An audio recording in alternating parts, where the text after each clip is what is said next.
السلام عليكم ورحمة الله وبركاته.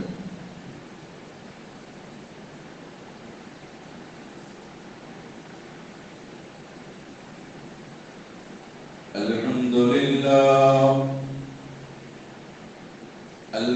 لله نحمده ونستعينه ونستغفره ونؤمن به ونتوكل عليه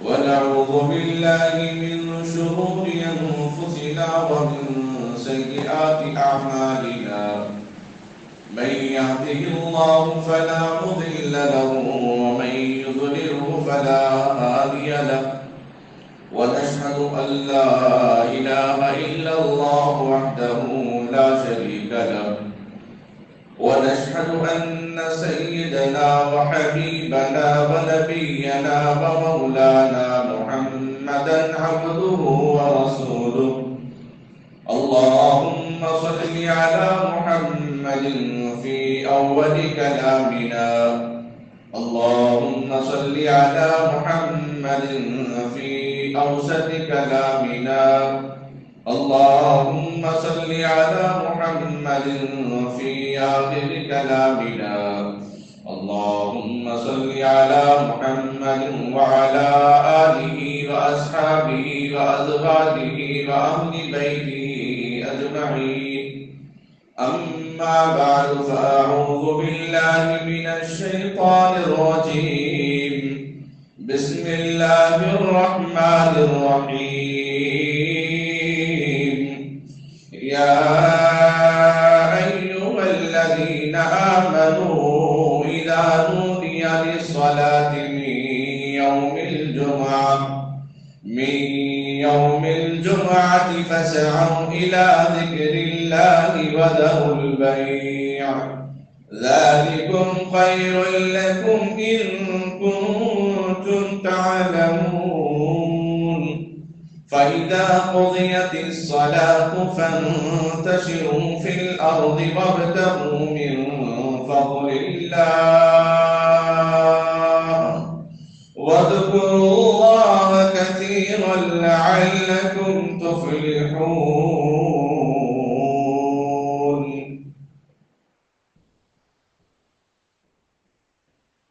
وقال الله تبارك وتعالى في القرآن المجيد وأحل الله البيع وحرم الربا فمن جاءه موعظة من ربه فانتهى فله ما سلف وأمره إلى الله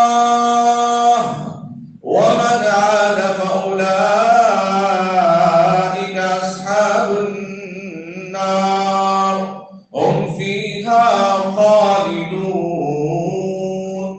أما بعد فقد قال النبي صلى الله عليه وسلم التاجر الصدوق الأمين مع النبيين والصديقين والشهداء والصالحين.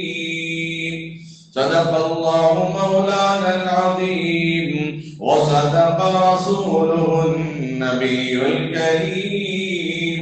نحن على ذلك من الشاهدين لمن الشاكرين والحمد لله رب العالمين. قابل قدر بزرگوں عزیز نوجوان ساتھیوں، اللہ رب العزت کا بے انتہا فضل اور کرم، اس کا احسان عظیم ہوا. اللہ رب العزت نے مجھے اور آپ کو جمعہ کی بابرکت، جمعہ کا موقع، جمعہ کی مجلس، جمعہ کی محفل میں جمع ہونے کی توفیق عطا فرمائی. یہ اللہ رب العزت کا بے انتہا فضل و کرم ہے کہ جو اللہ نے ہم کو اس گھر میں بیٹھنے کے لیے، عبادت کے لیے، تلاوت کے لیے، نماز کے لیے، ذکر و اذکار کے لیے، نصیحت قبول کرنے کے لیے اللہ نے قبل الوقت مسجد میں حاضری دینے کی شرف قبولیت عطا فرمائی. یہ اللہ رب العزت کا بے انتہا فضل اور کرم ہوتا ہے.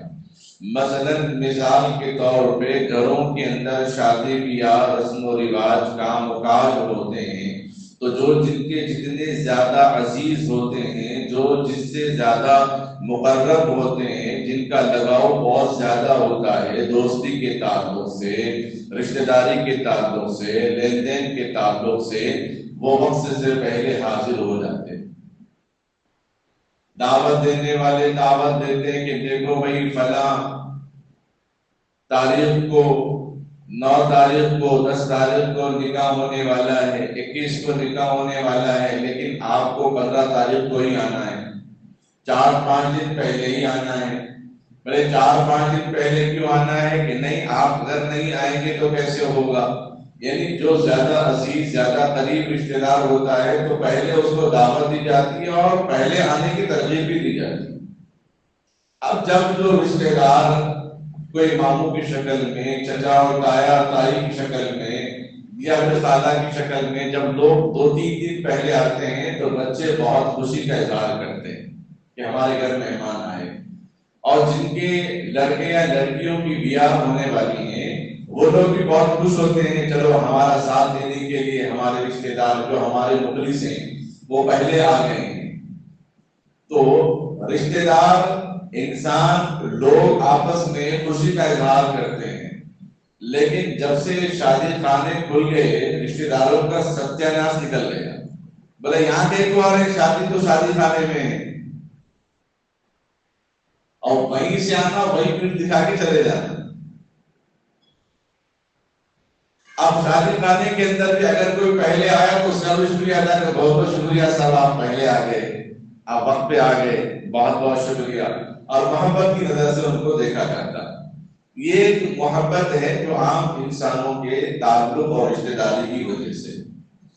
لیکن اللہ نے جو محبت باپ کے دل میں رکھی ہے اس سے کئی زیادہ محبت، ممتا اللہ نے ماں کے دل میں رکھی ہے۔ ماں کی ممتا کھلانے پلانے میں بے چین بے قرار ہوتی ہیں، باپ کی محبت تربیت میں، رزق کی تلاش میں بے چین ہوتا ہے باپ۔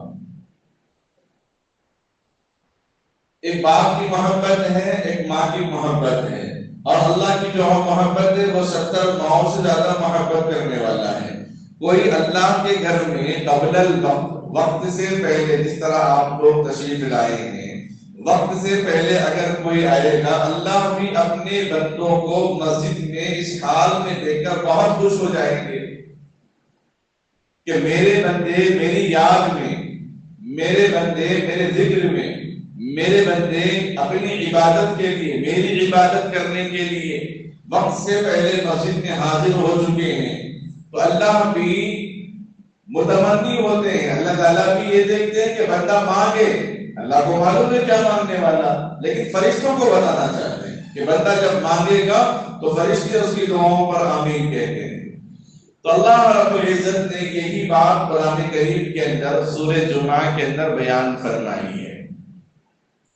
پارے 28 کے اندر سورہ جمعہ ہے جس میں اللہ تعالیٰ نے جمعہ کے احکام کو بیان فرمایا، اس میں تاجرین کا بھی ذکر ہے، تجارت کرنے والوں کا بھی ذکر ہے۔ تجارت کا آج عنوان ہے تجارت دین اور دنیاوی ہے۔ تجارت کے دینی اور دنیاوی فائدے کی جو اصول اور ضوابط ہیں، جو فضائل ہیں، وہ چند باتیں آپ حضرات کے سامنے گوشت گزار کروں گا۔ اللہ کرے کہ اللہ مجھے اور آپ کو سب کو عمل کرنے کی توفیق عطا فرمائے۔ اللہ رب العزت کیا فرماتے ہیں؟ یا ایھا الذین آمنوا اذا نودی للصلاة من یوم الجمعہ فاسعوا الی ذکر اللہ وذروا البیع۔ اللہ رب العزت فرماتے ہیں کہ اے ایمان والو، اے میرے چاہنے والو، اے میری اطاعت کرنے والو، جب جمعہ کے موقع پر، خلاصہ بتاؤں، جب جمعہ کے موقع پر اذان ہو جائے تو خرید و فروخت کو بند کر دو، لین دین کو بند کر دو، تو میری اطاعت میں آ جاؤ۔ میرا بلاوا آ گیا ہے، میرا بلاوا آ گیا ہے۔ مؤذن نے صدا دی، مؤذن نے آواز لگائی، حی علی الصلاۃ، آؤ نماز کی طرف، حی علی الفلاح،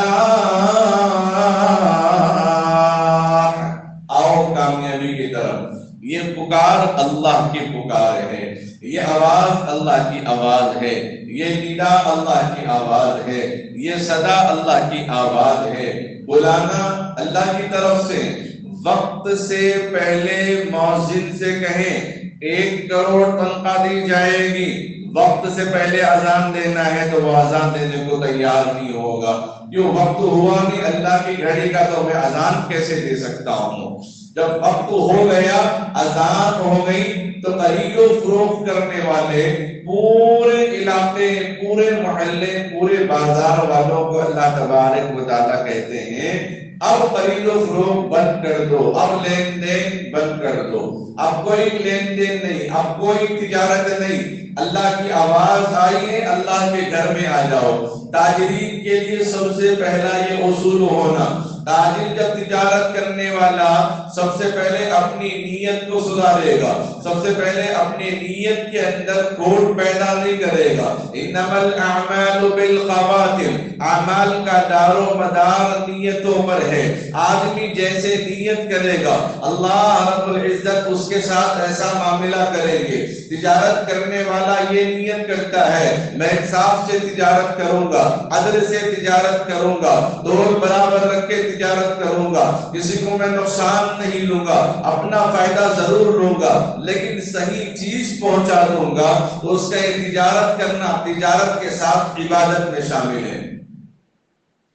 اس کا یہ تجارت کرنا تجارت کے ساتھ عبادت میں شامل ہے۔ اللہ کے نبی صلی اللہ علیہ وسلم ارشاد فرماتے ہیں آدمی تجارت میں سچ بولتا ہے، تجارت کے اندر اپنے سامان کی وضاحت کرتا ہے، تو اس کا وضاحت کرنا، سچ بول کر تجارت کرنا اس کی وہ عبادت ہے۔ اللہ رب العزت نے اپنی نیت کو سدھارنے کا حکم دیا۔ نیت کو سدھارنے کے بعد سب سے پہلے ہمیں اپنے اللہ کی سننا ہے، اپنے مالک کی سننا ہے، اپنے خالق کی سننا ہے، اپنے رب ذوالجلال والاکرام کی سننا ہے، جو آقا مدنی سرور کونین تاجدار مدینہ محمد رسول اللہ صلی اللہ علیہ وسلم کا پیغام قرآن آپ نے عطا فرمایا۔ یا ایھا الذین آمنوا،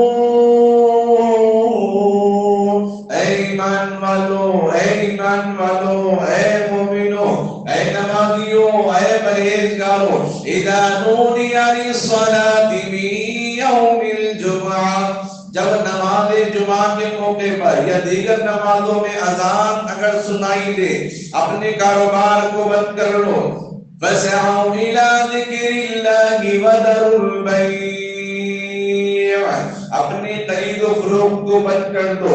بعض محدثین فقہا فرماتے ہیں جمعہ کی اذان ہونے کے بعد اگر کوئی کاروبار کرتا ہے تو اس کا کاروبار کرنا جائز نہیں ہے۔ بعض فقہا فرماتے ہیں وہ اذان سے مراد وہ اذان ہے جو خطبے کے لیے دی جا رہی ہو۔ بعض فرماتے ہیں کہ نہیں، قبل الوقت جو اعلان کے لیے اذان دی جاتی ہے اس اذان کے بعد کوئی کاروبار نہیں کیا جائے گا۔ اخیر کی گنجائش یہ دی گئی جس طرح سحر کے اوقات میں حضرت بلال رضی اللہ تعالیٰ ایک اذان دیتے تھے، ایک عبداللہ ابن مکتوم رضی اللہ تعالیٰ اذان دیتے تھے۔ اللہ کے نبی صلی اللہ علیہ وسلم نے فرمایا کہ جب بلال اذان دے تو اس وقت کھانا روک لو، عبداللہ ابن مکتوم اذان دے تو سمجھ جاؤ اب وقت نہیں، اب تو نماز کا وقت شروع ہو چکا ہے۔ تو گویا اب دو اذان، ایک اذان جو عثمان غنی رضی اللہ تعالیٰ کے دور خلافت کے اندر جو دونوں خطبے سے پہلے اذان دے کر مسجد کے احاطے میں، مسجد کے حدود سے باہر، احاطے سے باہر یا اندر اگر متفرق الگ الگ لوگ کھڑے ہوئے ہیں تو حکم یہ دیا گیا اس اذان کے سننے کے بعد سب کو الرٹ ہونا چاہیے، سب کو ایک طریقے سے بیٹھنا چاہیے۔ اب 2 رکعت کے برابر وہ 2 خطبے شروع ہو رہے ہیں، اس کے بعد اب کوئی لینا دینا نہیں ہے۔ خطبہ شروع ہونے کے بعد خطبہ سنتے ہوئے اگر کوئی کاروبار کر رہا ہو تو اس کا کاروبار بھی جائز نہیں۔ اگر وہ عطر بیچتا ہو یا مسواک بیچتا ہو یا ٹوپی بیچتا ہو، رومال بیچتا ہو، عبا بیچتا ہو، جانماز بیچتا ہو، قرآن بیچتا ہو، کسی بھی صورت میں وہ اذان کی جو ثانی اذان جو بھی ادا رہی ہے اس اذان کے بعد کوئی کاروبار کرنے کی اجازت نہیں دی گئی ہے۔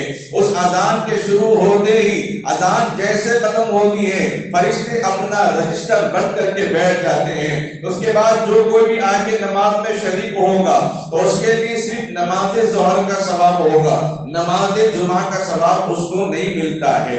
تو اللہ رب العزت نے ایک نظام بنایا ہے کہ کلو وشربو, کھاؤ اور پیو, وَأَحَلَّ اللَّهُ الْبَيْعَ وَحَرَّمَ الرِّبَا, اللہ نے حلال کو حلال کر دیا, کسی کو حلال کو اپنے اوپر حرام کرنے کی اجازت نہیں ہے. اسی لیے زندگی اللہ نے دی, خودکشی کرے گا اپنے اوپر حرام کر رہا ہے, جائز نہیں ہے. اللہ نے کہہ دیا اور اس ربا سے بچو. سب سے پہلی بات اخلاص نیت اگر صحیح ہے تو خدا کی آواز کے ساتھ, وہ خاموشی کے ساتھ اپنے کاروبار کو بند کر کے, اپنے کاروبار کو بند کر کے مسجد میں جمع ہو جائے گا. آج بھی بہت سارے ایسے لوگ ہیں جو سبین درگاہ کے اطراف میں یا ملب پلی, نام پلی کے اطراف جو مسجدوں میں, یہاں دیگر علاقوں کے مسجدوں کے اندر جو مسلمان کاروبار کرتے ہیں, اذان سنتے ہیں, جماعت کے وقت پر وہ دکان کھلی رکھ کر اپنی نماز پڑھنے کے لیے چلے جاتے ہیں. بعض لوگ ایسے آج بھی اللہ والے موجود ہیں, بعض ہلکی سی چادر ڈالتے ہیں اور چلے جاتے ہیں. بعض درمیان میں راستے میں کوئی ڈنڈا, ایک ڈبہ کارٹون رکھ دیتے ہیں اور چلے جاتے ہیں. بعض بورڈ پہ لگا دیتے ہیں کہ وقت نماز ہے, پہلے نماز بعد میں تجارت. ایسے اس طرح بنا کر لوگ نماز پڑھتے ہیں. یہ تجارت کا پہلا سب سے اصول ہے اخلاص نیت ہونا. اس نیت کے اندر انسان کو یہ ہونا کہ میں لوگوں کے لیے نفع رسانی کے کام کروں, لوگوں کے لیے میں فائدے کے لیے کام کروں. مثلا چٹھی رقم ڈالی جاتی ہے, یہ بھی ایک تجارت کے اصولوں میں سے ایک اصول ہے, لیکن اس سے فائدہ اٹھانا جائز نہیں ہے. مثلا مثال کے طور پر 20,000 کی چٹھی بندی جاتی ہو, ماہانہ 20,000 روپے جمع کیے جا رہے ہوں. جب سب لوگ جمع کر لیں گے پہلے مہینے میں, اس موقع پر قرآن اندازی ڈالی جاتی ہے. کتنے مہینے کی چٹھی ہے؟ 12 مہینے کی ہے, یہ 21 مہینے کی ہے, 21 مہینے کی چٹھی ہے. اور 21 مرتبہ ایک چھوٹے بچے کو لے کر دعا کر کے لوگوں کو سمجھایا جاتا ہے, دیکھیں بھائی جب جس کا نام اٹھے گا اس کی چٹھی, اس کی رقم اس کو اس وقت دے دی جائے گی. اگر کوئی اپنی طرف سے کسی کی ضرورت کی وجہ سے بغیر پیسے گھٹائے بڑھائے کے کسی کو آپس میں چٹھی کی تاریخ کو عدل بدل کر رہا ہے تو جائز ہے. لیکن اگر کسی کی تاریخ, کسی کی چٹھی 20 نمبر پہ ہے, 21 نمبر پہ ہے, اس کو ضرورت ہے تیسرے نمبر پہ, تو تیسرے نمبر والے سے کہیں کہ چٹھی جو میری 3,20,000 کی ہے, ایسا کرو تو 5,000 رکھ لو یا 10,000 رکھ لو, لیکن وہ 3,10,000 مجھے دے دو. اگر یہ طریقہ ہوا تو یہ طریقہ جائز نہیں ہے. کسی کا نقصان ہو یہ طریقہ جائز نہیں ہے. 21 مرتبہ چٹھی کو بار بار ڈالا جائے گا, نکال کے دیکھیں گے, جس کا نام پہلے نکلا اس کا نام لکھ دیا جائے گا. عام طور پہ چٹھی مینٹیننس کرنے والے کیا کہتے ہیں, میری محنت ہے اس لیے پہلے میں چٹھی لینا چاہتا ہوں. سب لوگ بولیں گے ٹھیک ہے آپ کی محنت ہے, بالکل آپ لے لیجئے. تو پہلے چٹھی بغیر قرآن اندازی کے پہلے ان کا نام لکھ دیا جاتا ہے. اس کے بعد 20 مرتبہ قرآن اندازی ڈالی جاتی ہے. غور سے سننا, 20 مرتبہ قرآن اندازی ڈالی جاتی ہے, چٹھی ڈال دی جاتی ہے, تو 20 مرتبہ جس کے نام باری باری نکلیں گے اس طرح ان کے نام لکھ دیے جائیں گے. دوسری بات یہ ہے, پہلے تو چٹھی نہیں لے رہا ہے, لیکن یہ کہہ رہا ہے کہ سب کو فون کرنا, پیسے جمع کرنا, کسی کو بھیجنا یا میں خود جانا, پیٹرول اور ڈیزل کے پیسے خرچ کرنا, اپنے وقت کو لگانا, مجھے محنت لگتی ہے کچھ لوگوں کے پیسوں کو جمع کرنے میں, لہذا میں کسی ایک بندے کو اس خدمت پر معمور کروں گا. آپ اگر چٹھی کو لا کر دیتے ہیں تو ٹھیک ہے, اگر لا کر نہیں دیتے ہیں تو پھر ہم آپ کے پاس آئیں گے تو ہمارے پیٹرول کا پیسہ لگے گا, وقت ہمارا لگے گا. لہذا ان کو ہم تنخواہ متعین کرتے ہیں کہ ماہانہ 1,500 یا 2,000 یا 3,000 تنخواہ متعین کرتے ہیں. تو یہ شکل بھی جائز ہے, یہ شکل بھی جائز ہے. اس کے علاوہ یہ کہیں کہ نہیں آپ چٹھی ڈال دیے ہیں تو اس کے 5% جو ہے چٹھی چلانے والوں کو دینا ہے, یہ شکل جائز نہیں ہے. یہ شکل کسی بھی صورت میں جائز نہیں, اس کو ذہن میں رکھیں. اب اس میں نیت کیا ہونا ہے, یہ اصل بات جو مجھے ذکر کرنا ہے. نیت یہ ہونا ہے, اس میں نصیحت کی جاتی ہے کہ دیکھو بھائی جس کی چٹھی پہلے اٹھے یا بعد میں اٹھے, جن کی چٹھی بعد میں اٹھے ان کے لیے نصیحت ہے کہ ہم ان کو قرض حسنہ دے رہے ہیں, ہم پیش کی رقم ہم ان کو دے رہے ہیں تاکہ وہ فائدہ اٹھا سکے حلال طریقے سے, اور ہم انتظار کر لیں گے. جس کی جتنی دیر تک اڑے گی اتنے پیسے اس کو صدقہ کرنے کا ثواب ملے گا. جو جس کی پہلے اڑ گئی سب بھائیوں کی اجازت سے وہ رقم حاصل کر رہا ہے، وہ فائدہ اٹھا رہا ہے، اور بعد میں اپنا رقم وہ آہستہ 21 مہینے ادا کر رہا ہے. اور نیت کیا ہے اس کے اندر؟ جتنی چاہے پہلے اڑے یا بعد میں اڑے، ہمارے ذریعے سے ماہانہ کسی نہ کسی کے طریقے سے ضرورت مکمل ہو رہی ہے. یہ چیز ہے. تجارت کے اندر بھی نیت کا صحیح ہونا ضروری ہے. حضرت خواجہ معین الدین چشتی رحمت اللہ علیہ، غالباً 1 سال یا 2 سال پہلے بھی میں نے واقعہ بتایا تھا. خواجہ معین الدین چشتی رحمت اللہ علیہ، ان کے ایک مرید شاگرد آئے، کہنے لگے حضرت دعا کیجیے، میں حج کرنے کے لیے جا رہا ہوں. حج کا مہینہ چل رہا تھا. حضرت نے کہا میاں تم دعا کرو، تم بڑے مقام پہ جا رہے ہو، روزہ رسول پہ حاضری دینے کے لیے جا رہے ہو، خانہ کعبہ کے دیدار اور طواف کے لیے جا رہے ہو، حضرت اسود کا روزہ لینے جا رہے ہو، تم بڑے مقام پہ جا رہے ہو، تم دعا کرنا. نصیحت کر کے بھیج دیے. یوم عرفہ کا دن تھا، دیکھا مرید شاگرد یہی بیٹھا ہوا ہے. حضرت کہنے لگے میاں تم گئے نہیں؟ حج عمرے کے لیے جانے والے تھے. نہیں حضرت وہ اصل میں کیا ہے نیت بدل گئی. کیا نیت بدل گئی تھی؟ کہنے لگے نیت یہ بدل گئی کہ میں کپڑوں کا کاروبار کرتا ہوں، تو میں نے سوچا وہاں بھی جا کے کاروبار کر لوں. پھر دل میں خیال آیا زندگی میں ایک مرتبہ حج فرض ہوتا ہے، اس میں بھی اگر میں کاروبار کی نیت کر لوں تو کیسے؟ اس لیے میں نے سوچا اگلے سال صرف حج کی نیت کروں گا، کاروبار کی نیت نہیں کروں گا. اس لیے میں رک گیا. حضرت نے کہا ارے میاں ساتھ میں تم یہ بھی ارادہ کر لیتے کہ جو کچھ فائدہ ہوگا وہ اللہ کے گھر اللہ کے راہ میں دے دوں گا، اللہ کے راستے میں خرچ کروں گا، کسی غریب کی مدد کروں گا، تمہارا حج بھی ہو جاتا اور تمہاری نیت بھی صحیح ہو جاتی. جو دکاندار جو دکان لگاتا ہو کسی بھی اعتبار سے چاہے وہ سبزی کے اعتبار سے ہو، آٹو موبائل کے اعتبار سے ہو، کسی بھی اعتبار سے وہ سامان تجارت بزنس کر رہا ہو، تو اس کے لیے نیت یہ ہونی چاہیے کہ میں لوگوں کی خدمت کے لیے بیٹھا ہوا ہوں، اپنا منافع بھی لوں گا، لوگوں کے لیے آسانی کا معاملہ کروں گا، لوگوں کے لیے خیر کا معاملہ کروں گا. یہ تجارت کیا ہے؟ اللہ رب العزت ارشاد فرماتے ہیں، اللہ رب العزت فرماتے ہیں میں ان لوگوں پر فضل کا معاملہ کرتا ہوں، میں ان لوگوں پر خیر کا معاملہ کرتا ہوں، میں ان لوگوں پر عافیت کا معاملہ کرتا ہوں. التاجر الصدوق الامین، التاجر الصدوق الامین. اللہ کے نبی صلی اللہ علیہ وسلم ارشاد فرماتے ہیں کہ جو تاجر لوگ ہوتے ہیں، جو تجارت کرنے والے ہوتے ہیں، وہ معنی نبی یہ صحیح اگر تجارت کرتے ہیں تو کل قیامت کے دن اللہ تعالیٰ ان کو انبیاء کے ساتھ اٹھائے گا. انبیاء کے بعد اگر کوئی اٹھیں گے تو وہ تاجر حضرات اٹھیں گے، صحیح تجارت کرنے والے حضرات اللہ تبارک و تعالیٰ ان کو اٹھائے گا اور ان پر اللہ تبارک و تعالیٰ کی خاص نظر کرم ہوگی. اب یہ بات یاد رکھیے، مسجد میں ہم سب اتنے سارے لوگ آ گئے ہیں، لیکن اس میں بعض لوگ جو اپنی خدمت، اپنے شوق، اپنے ذوق سے اپنی مسجد کی فضیلت کو سامنے رکھ کے کچھ وقت نکال کر، جیسے کہ 15 دن پہلے مسجد کی مکمل صفائی ہوئی، چادروں کو نکالا گیا اور جو سفید جانمازیں ہیں اس کو اٹھایا گیا، اس کے اندر اور ایک کپڑا چادر بچھی سب کو اٹھا کے مکمل صاف کر دیا گیا.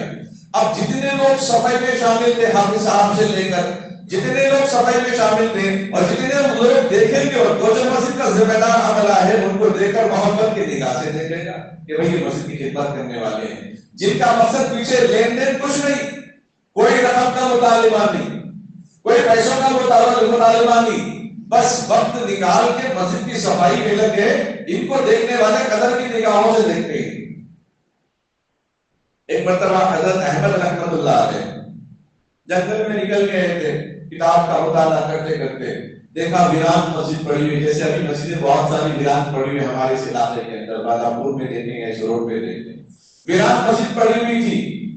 احمد رحمت اللہ علیہ نے فوراً کتاب کو بازو رکھا اور اپنا کرتا اتار کے ایک مٹکا گھڑا تھا، وہ گھڑے سے کنویں سے پانی لے کر پورے مسجد کو صاف کیا. رمضان کا مہینہ تھا، پورے مسجد کو صاف شفاف کر دیا اور اس کے بعد وہ اپنے درسگاہ میں آ کر بیٹھ گئے تو استاد کہتے ہیں کہ میاں احمد ذرا شب قدر اس سال آ جائے تو مجھے اطلاع کر دینا. اب شاگرد حیران کہ حضرت مجھے اطلاع کیسے؟ اللہ تعالیٰ نے خود نہیں بتایا، نبی نے خود نہیں بتایا.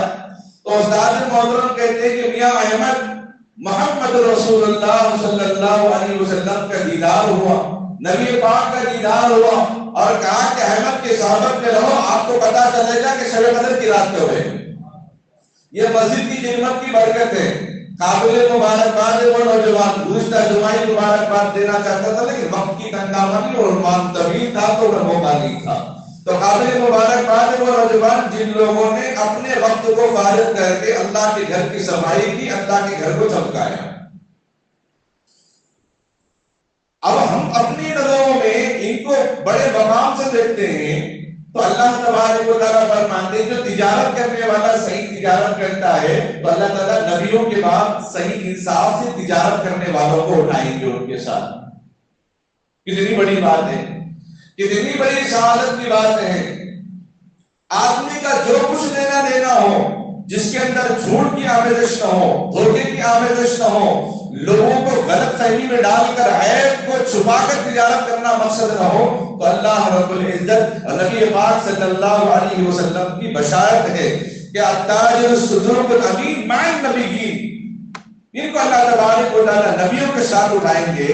اور رزق حلال کے سلسلے میں رزق حلال کو تلاش کرنا، آدمی کا رزق حلال کا ارادہ کرنا بھی عبادت ہے. حضرت ایوب علیہ السلام غسل کر رہے تھے، وہ وقت کے بادشاہ بھی تھے، ہر نعمت سے اللہ نے ان کو نوازا، بادشاہ سے نوازا، نبوت سے نوازا، اولاد سے نوازا، اور بکریاں بھیڑ بکریاں آپ کے پاس تھی، اونٹ آپ کے پاس تھے، گھوڑے آپ کے پاس تھے، ہاتھیوں کا جھنڈ آپ کے پاس سب کچھ موجود تھا، اولاد بھی آپ کے پاس موجود ہے، دولت بھی آپ کے پاس موجود ہے. غسل کر رہے تھے تو سونے کی تتلیاں آئی ہوئی تھی. تو حضرت ایوب علیہ السلام غسل چھوڑ کے سونے کی تتلیوں کو جمع کر رہے تھے، سونے کی تتلیوں کو اکٹھا کر رہے تھے. اللہ تعالیٰ نے وحی نازل فرمایا اے ایوب تمہیں ہم نے سب کچھ دیا، اس کے باوجود بھی تم سونے کی تتلیوں کو جمع کر رہے ہو. کیا تمہارے اندر اور گرس باقی ہے؟ بادشاہت ہے، دولت ہے، شہرت ہے، سب کچھ ہے، پھر بھی سونے کی تتلیوں کے پیچھے پڑے ہوئے ہیں. تو ایوب علیہ السلام کہنے لگے اے اللہ تو سب کچھ دیا، اس بات پر وہ مطمئن ہو کر نہیں بیٹھا، بلکہ جو تو نے نعمت اور میرے سامنے دی، میں تیری نعمت سمجھ کر میں اس کو اکٹھا کر رہا ہوں کہ ایسا نہ ہو ان سونے کی تتلیوں کو میں ضائع کر دوں اور ایسے ہی رہوں، پھر تیرا پیغام آ جائے کہ دیکھو ایوب کے اندر تکبر آیا، وہ کہتا ہے کہ مجھے مال کی ضرورت کیا ہے. اللہ رب العزت حضرت ایوب، بخاری کی روایت ہے، اللہ رب العزت حضرت ایوب علیہ السلام کی اس بات سے بہت خوش ہوئی. بچپن میں بہت چھوٹا تھا، شاید 9-10 سال کی عمر میں، ایک مومن حافظ صاحب قرآن کے اندر بہت مشہور، کئی علماء حفاظ ان کے پاس حفظ کیے، ان کی دکان میں دیکھ کر تو رات میں نعت وغیرہ پڑھنے کے لیے جاتا تھا تو وہاں بیٹھا ہوا تھا. تو بتا رہے کہ رمضان کے مہینے کی وجہ سے وہ عطر اور دیگر سامان، رومال وغیرہ جو چیزیں ملتی ہیں عربی سامان، وہ سامان ان کے پاس رکھے ہوئے تھے. وہ ایک صاحب کہنے لگے اس رمضان کی برکت سے اور مجھے پیسے رکھنے کے لیے جگہ تلاشنی ہے جیبوں کے اندر، ایک الگ کھانا بنانا پڑ رہا تھا. کہ آدمی صحیح تجارت اگر کرتا ہو تو اللہ تبارک و تعالیٰ دنیا میں تو برکت دیں گے ہی دیں گے. اور ایک سب سے بڑی بات، اللہ کے نبی صلی اللہ علیہ وسلم کو تجارت کرتے تھے. اللہ کے نبی علیہ السلام نے اپنے مال کو تجارت میں لگایا. کب سے؟ آپ جب 40 سال ہوئے تب سے نہیں، جب 10-12 سال کی عمر کے تھے اپنے چچا ابو طالب سے کہنے لگے چچا مجھے بھی لے کے چلو ساتھ میں بھی تجارت کروں گا، میں بھی بکریوں کو چلاؤں گا. 12 سال کی عمر میں نبی علیہ السلام یہ پیغام دے رہے ہیں. آج 25 سال کا نوجوان، 30 سال کا نوجوان جو خالی بیٹھا ہوا ہے اس کے لیے سبب لینا ہے کہ نبی ہمارے لیے ایک نمونہ ایڈیل ہے. 12 سال کی عمر میں چچا کا ہاتھ بٹانے کی آپ کو فکر ہے، کیونکہ والد محترم تو موجود نہیں تھے، باپ کا سایہ تو سر سے پہلے ہی اڑ گیا، پیدا بھی نہیں ہوئے باپ کا سایہ سر سے اڑ گیا، چلنے نہ گھٹنوں چلے تو ماں کا سایہ سر سے اڑ گیا، گھٹنوں چلے تو دادا کا سایہ سر سے اڑ گیا، کوئی سایہ پسند آیا نہ پروردگار کو، کوئی سایہ پسند آیا نہ پروردگار کو، بے سایہ کر دیا گیا اس سایہ دار کو، جو امت کے لیے سایہ بن کر آیا، جو امت کے لیے رحمت بن کر آیا، جو امت کے لیے نعمت بن کر آیا، جو امت کے لیے ہادی بن کر آیا، جو امت کے لیے رسول بن کر آیا، جو امت کے لیے شفیع بن کر آیا، جو امت کے لیے مذنبین بن کر آیا۔ 12 سال کی عمر میں یہ پیغام پیدا ہوا تو دوسری طرف دودھ پینے کو تیار نہیں ہے، یہ میرے بھائی عبداللہ کا حق ہے، میں کبھی اس کو نہیں لوں گا۔ حضرت آمنہ رضی اللہ عنہا صاحبہ کہتی ہے میں روزانہ کوشش کرتی کہ بائیں جانب بھی محمد دودھ پی لے، لیکن کبھی آپ دودھ پینے کو تیار نہیں۔ وہ اسی وقت پیغام دے رہے ہیں کہ میں اپنے بھائیوں کا ماننے کے لیے نہیں آیا، میں تو حساب دلانے کے لیے آیا ہوں۔ 12 سال کی عمر میں قیامت تک آنے والے نوجوانوں کو پیغام دیا، جن ماں باپ نے خون پسینہ ایک کر کے پڑھایا، تربیت کی، اپنے نہ دھوپ کو دیکھا، نہ بارش کو دیکھا، نہ بیماری کو دیکھا، نہ کمزوری کو دیکھا، نہ پریشانیوں کو دیکھا، ہر آن یہ فکر میں لگے رہے کہ میرا بچہ پڑھ لے، میرا بچہ کامیاب ہو جائے، میں اپنے جیتے جی اپنی اولاد کو اپنے پیروں پہ کھڑے ہو کر دیکھنا چاہتا ہوں، وہ سٹلمنٹ دیکھنا چاہتا ہوں۔ لیکن ہے نوجوان 25 سال کے بعد بھی کہتا ہے میں کیا کر رہے ہیں، جاب سرچ کر رہا ہوں۔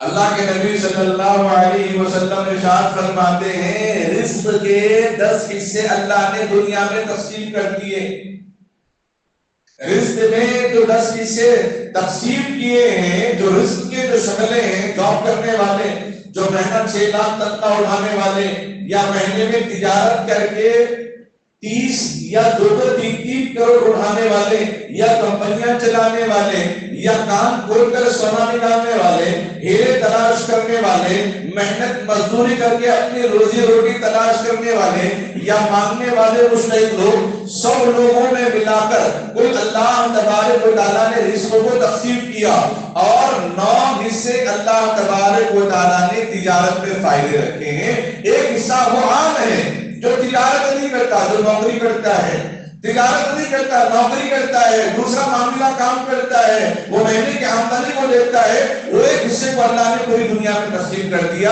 بقیہ 9 حصے جو فضیلت برکت ہے تجارت کرنے والوں کے کھاتے میں موجود ہے۔ اللہ کے نبی صلی اللہ علیہ وسلم نے فرمایا اپنے آپ کو خالی مت رکھو، خلاصہ بتا رہا ہوں، اپنے آپ کو خالی مت رکھو، مانگنے سے بہتر یہ ہے کہ تم ایک رسی لو، جنگل بیابان میں نکل جاؤ، لکڑیاں تلاش کر کے دے دو، اس سے بہتر کہ تم کسی کے سامنے ہاتھ پھیلاؤ۔ ٹیم ورک اللہ کے نبی صلی اللہ علیہ وسلم کو بہت پسند، ید اللہ علی الجماع، جماعت پر اللہ کا ہاتھ ہے۔ آدمی سوچے کہ پورا فائدہ میں ہی لوں، سب محنت کریں لیکن فائدہ میں لوں، تو اللہ فرماتے اس میں برکت نہیں ہے۔ صحابہ اللہ کے نبی علیہ السلام کے ساتھ چلتے تو کوئی صحابی جاتے آٹا لانے کے لیے، کوئی جاتے ستو لانے کے لیے، کوئی جاتے کھجور لانے کے لیے، کوئی جاتے پنیر لانے کے لیے، کوئی جاتے اپنے حصے میں گھی لانے کے لیے، کوئی جاتے کچھ لانے کے لیے۔ آقا علیہ السلام کھڑے ہو جاتے لکڑیاں اکٹھے کرنے کے لیے۔ آپ اس وقت بھی خاموش نہیں، لکڑیاں جوڑنے میں آپ مصروف، چولہا جلانے میں کبھی آپ مصروف، کبھی ہاتھ جلانے میں کبھی آپ مصروف، کبھی روٹی بنانے میں آپ مصروف۔ اللہ کے نبی صلی اللہ علیہ وسلم، انبیاء علیہ السلام کی سنت ہے یہ تجارت، یہ بزنس، تجارت بزنس کو کہتے ہیں۔ یہ بزنس روز مرہ کا جو معمول ہے، چاہے وہ ترکاری ہو، کپڑا ہو، لوہا ہو، روز مرہ کی آمدنی کی جو بھی شکل ہے حلال طریقے کے، یہ سارے جس میں اللہ نے 9 حصے کی برکت تو اس میں رکھی، بقیہ 1 حصے کی برکت اللہ نے عام لوگوں کے رزق کے تلاش کرنے میں رکھی ہے۔ اور آگے اللہ کے نبی صلی اللہ علیہ وسلم کے بارے میں ہم سنتے ہیں، آپ سے پہلے حضرت داؤد علیہ السلام فرماتے کہ یا اللہ مجھے کوئی ایسا ہنر سکھا دے کہ میں تجارت کروں، کیونکہ تجارت کرنا تجھے بہت پسند ہے اور میں چاہتا ہوں کہ تجارت کر کے محنت کر کے میں اپنا مال کھاؤں بجائے کہ میں صدقے کا مال کھاؤں۔ اللہ تبارک و تعالیٰ نے آپ کے ہاتھ میں لوہے کو موم بنانے کی ایک معجزانہ طاقت عطا فرمائی، تو آپ لوہے کے اوزار بنا دیتے، لوہے سے جو سامان بنتا ہتھوڑا ہتھوڑی کلہاڑا سب چیزوں کو بنا دیتے اور بنا دے کے بیچتے، اس کے رقم کو 3 حصوں میں تقسیم کرتے، ایک حصہ اپنے لیے رکھتے، ایک حصہ لوگوں میں جو ضرورت میں تقسیم کرتے، ایک حصہ بیت المال میں جمع کرتے۔ اے اللہ میرے لیے تو اتنا کافی ہے، میرے لیے تو اتنا کافی ہے۔ تو داؤد علیہ السلام بھی تجارت کرتے، حضرات انبیاء علیہ السلام کی سنت ہے تجارت کرنا۔ جو کلمہ نبی در نبی، رسول در رسول، پیغمبر در پیغمبر سے کلمہ آ رہا ہے، اس کے بعد تجارت کا پیشہ بھی ایک کے بعد دیگر انبیاء علیہ السلام تجارت میں اپنے آپ کو لگایا کرتے تھے، دعوت کا پیغام بھی دیتے امت کو، امر بالمعروف و نہی عن المنکر بھی کرتے، پھر اپنی تجارت بھی کرتے۔ یہ صرف آقا علیہ السلام تک محدود نہیں، نبی پاک صلی اللہ علیہ وسلم اپنی تجارت کر رہے ہیں۔ آپ کی زوجہ محترمہ امی جان خدیجہ الکبریٰ رضی اللہ تعالی عنہا نے اپنے نیک صالح خالصہ شوہر کو اپنا سارا مال قربان کر دیا کہ میرے مال کو بھی آپ تجارت میں لگا دیں۔ پہلے تو مسلمان کو دیا، تجارت میں دیکھا نفع بھی زیادہ، انصاف کے ساتھ تجارت ہو رہی ہے، پھر پیغام ہوا، نکاح ہوا، سارا مال اللہ کے نبی علیہ السلام نے سپرد کیا تجارت کرنے کے لیے۔ گویا اما جان خدیجہ الکبریٰ رضی اللہ تعالیٰ عنہا بھی تجارت کیا کرتی تھی، پردے میں رہ کر تجارت میں اپنے مال کو لگا دیا۔ تجارت کی الگ الگ شکلیں ہیں، تجارت کی 3 شکلیں ہیں، وہ بعد میں بتاؤں، پہلے تو بتاؤں کہ تجارت کا شوق ہمارے اندر پیدا ہو جائے، تجارت کا ذوق ہمارے اندر پیدا ہو جائے تو اللہ کے نبی علیہ السلام فرماتے ہیں تجارت میں برکت ہے، تجارت میں اللہ نے خیر رکھا ہے، اور تجارت اللہ کے نبی صلی اللہ علیہ وسلم نے بھی کی۔ حضرت ابوبکر صدیق رضی اللہ تعالیٰ عنہ نے بھی کپڑوں کی تجارت کی، عمر فاروق رضی اللہ تعالیٰ عنہ نے بھی کپڑوں کی تجارت کی، عثمان غنی رضی اللہ تعالیٰ عنہ، حضرت علی رضی اللہ تعالیٰ عنہ، عشرہ مبشرہ، امام بخاری، امام اعظم ابو حنیفہ رحمۃ اللہ علیہ، یہ سارے انبیاء، یہ سارے صحابہ، یہ سارے تابعین، تبع تابعین، تمام ائمہ اور محدثین میں اکثر و بیشتر وہ لوگ ہیں جو تجارت میں مصروف۔ میرے استاد محترم حضرت مولانا اسلم صاحب نقشبندی نور اللہ مرکزہ ایک پیغام میرے فراغت کے بعد میرے والد صاحب نے رکھا، تقریباً 700 جو فارغ علماء ہیں سب کو جمع کیا، حضرت نے پیغام دیا اور سب علماء کو، کیونکہ یہاں پہ علماء بھی ہیں، تو حضرت نے پیغام دیا علماء کو، اب جو آپ نے جو تعلیم حاصل کی ہے یہ اپنی زندگی بنانے کے لیے، تجارت بنانے کے لیے تعلیم نہیں دی جا رہی ہے، اپنی زندگی بنانے کے لیے، اپنی نماز صحیح کے ذریعے امت کی نماز صحیح کرنے کے لیے، اس کے علاوہ آپ کو تجارت کرنا ہے۔ یہ امامت آپ کے لیے تجارت نہیں، یہ معاشرے آپ کے لیے تجارت نہیں ہے، یہ درس و تدریس آپ کے لیے تجارت نہیں، جو وقت آپ دے دیے وہ معاوضہ مل رہا الگ، اس کے علاوہ آپ کا اپنا ایک سائڈ کاروبار ہونا چاہیے، اس کاروبار میں حلال طریقے سے وَأَحَلَّ اللَّهُ الْبَيْعَ وَحَرَّمَ الرِّبَا، ربا سے پاک حلال تجارت امت کو تجارت کر کے بتانا ہے کہ یہ تجارت کی شکل ہے۔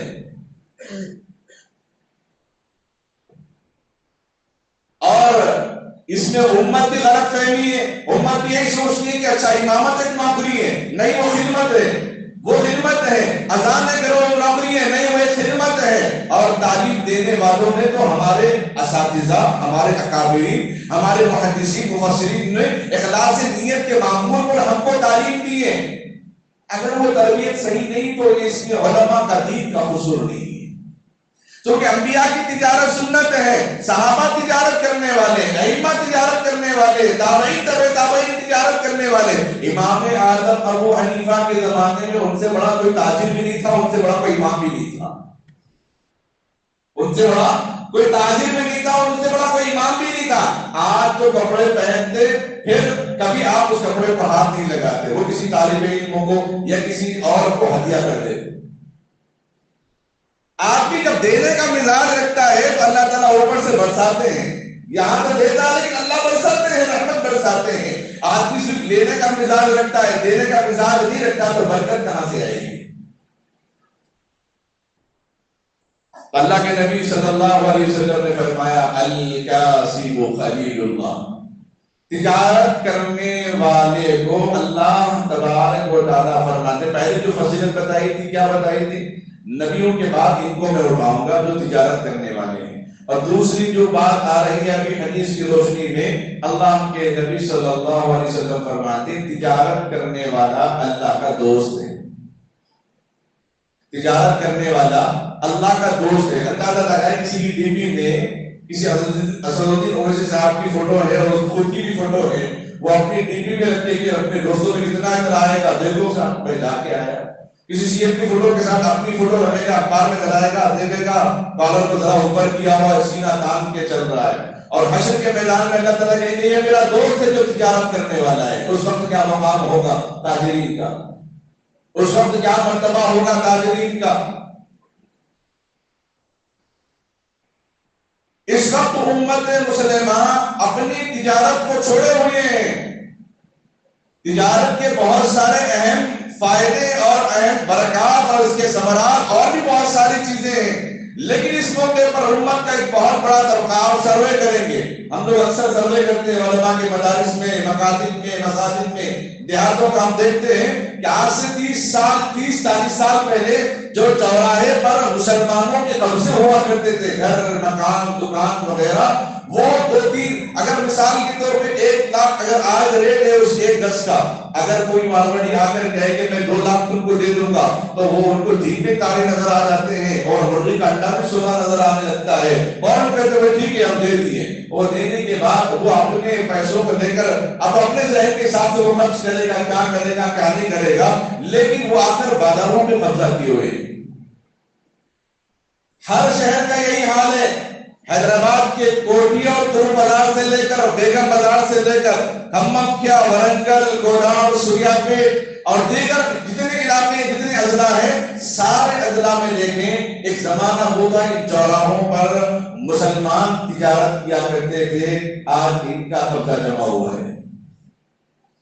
حال یہ ہے ابھی محمد کے اندر 5-6 سال پہلے عزیزیہ کے نام سے مارکیٹ کو جانا جاتا تھا. حضور کے اکثریت ان کی مارکیٹ کے ہو گئی تو وہ نام تبدیل کرنے کے لیے کوشش کرنے لگے. نوجوان جو باشعور نوجوان ہیں، سمجھداری سے بڑوں کی رہبری میں احتجاج کیا تو اس کو روک دیا گیا. اور حال یہ ہے امت جب بھی حلال طریقے سے رزق کمائے گی، امت جب بھی ایک جٹ ہونے کی کوشش کرے گی، دشمن کی ناپاک ارادے اس کے اوپر بڑھ جائے گی. یہ آج کے زمانے کے لیے پہلے زمانے کی بات، پہلے زمانے سے چلتا ہوا آ رہا ہے. اور جنہوں کی جو حاصل حادث ہے ہم دیکھ رہے ہیں جہاں مسلمانوں کے اکثریت دکان کے علاقے ہیں جہاں ان کو کھولنے کی اجازت نہیں دی جا رہی ہے، دیگر دکانیں تو کھلی ہوئی ہیں.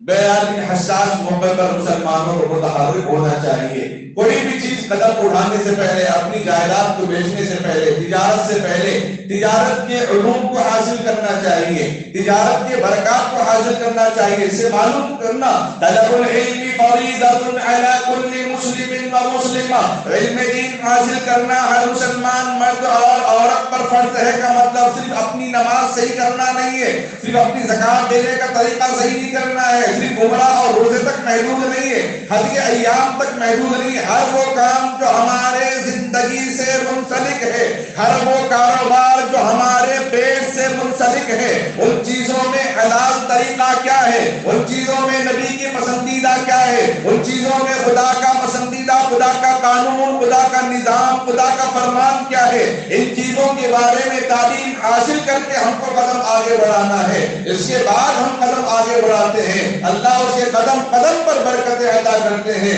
قدم قدم پر رحمتیں عطا کرتے ہیں. اس لیے ان چیزوں میں ہمیں غور و فکر و تدبر کرنے کی بات ہے. ہمارے نوجوان کے پاس پیسہ ہے، تربیت نہیں ہے، پیسہ ہے، نالج نہیں ہے، صلاحیت نہیں ہے